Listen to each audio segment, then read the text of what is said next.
This is Capital Insider, taking you inside politics, policy, and government in Oklahoma. I'm Dick Pryor with Quorum Call publisher Sean Ashley. The calendar has now turned to May, which by law is the last month of the legislative regular session. Lawmakers passed the budget a month ago, so the session seems to be moving quickly. Sean, what are the highlights of legislative action over the last week? Governor Kevin Stitt signed the bill increasing the additional payments for state employees receive based on their years of service, called longevity pay, by 50%. Senate Bill 169 was part of the budget agreement announced at the beginning of April. Another part of that agreement, Senate Bill 201, the $2,000 teacher pay raise bill, passed the House on Tuesday. The House amended the bill in committee to exclude administrators and limit the raise to teachers, so that bill must go back to the Senate for one last vote before it goes to Governor Stitt for his signature. And on Thursday, the Senate unexpectedly took up an anti-abortion measure, House Bill 1198. The bill makes it a felony to bring or send abortion-inducing pills into Oklahoma. The bill had been available for Senate consideration for more than a year, and it was added to the Senate's agenda Thursday at the last minute, surprising lawmakers on both sides of the aisle. It now goes to Stitt for his consideration. Since we are in May, the parlor game of predicting the adjournment date is well underway. What are lawmakers saying about that? Every day there is a new rumor. Wednesday and Thursday, for example, I was hearing from lobbyists, other reporters, and legislators that the House would finish its work and adjourn sine die Thursday afternoon. It didn't.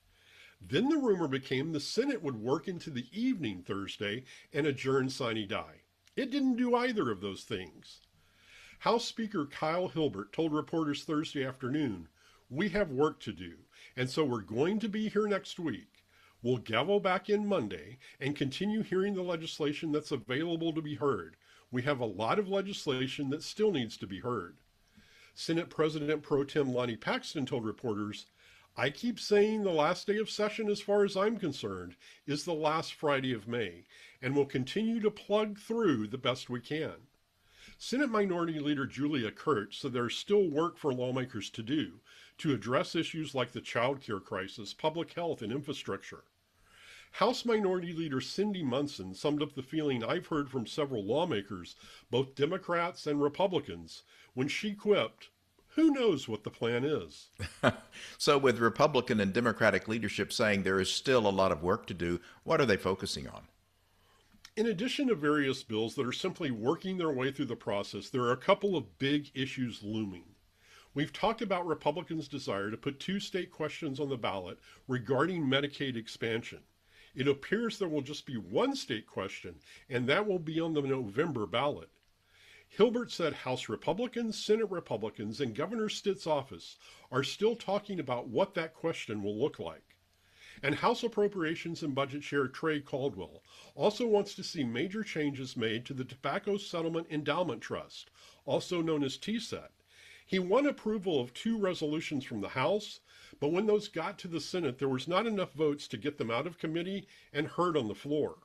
So Paxton amended one of those resolutions, lessening the impact of it, but it is still awaiting floor consideration. So that's a big issue yet to be resolved. With the session nearing an end, sunset bills are something to watch. What are sunset bills? Well, we tend to think about state agencies, boards, and commissions as being permanent things, but there's a large group that aren't. The Oklahoma Accountancy Board, which licenses and regulates certified public accountants, is not a permanent state agency. Another example is the State Board of Medical Licensure and Supervision, which oversees medical doctors and several other health professionals. And there are dozens more. And every year the legislature conducts what are called sunset reviews of a group of those agencies, boards, and commissions to decide whether to allow them to continue to exist or if they should be terminated. Governor Stitt has already vetoed a handful of bills that would extend sunset dates for some boards and advisory councils. In vetoing extensions of the life of agencies, boards, and commissions, what message is he sending? Well, in the case of those related to advisory councils, Stitt has questioned the need for them because the state agencies that they advise seem to be doing that work. In others, he has argued for the licensure of various health professionals to be centralized under one agency, not dispersed among several boards. And a common thread running through all those vetoes was that the legislature needed to be more thorough and delve deeper into the sunset review process. Thank you, Sean. You're very welcome. For more information, go to quorumcall.online. You can find video of Capitol Insider segments on the KGOU YouTube channel. Audio and transcripts are at kgou.org. And look for Capitol Insider where you get podcasts. Until next time, with Sean Ashley, I'm Dick Pryor.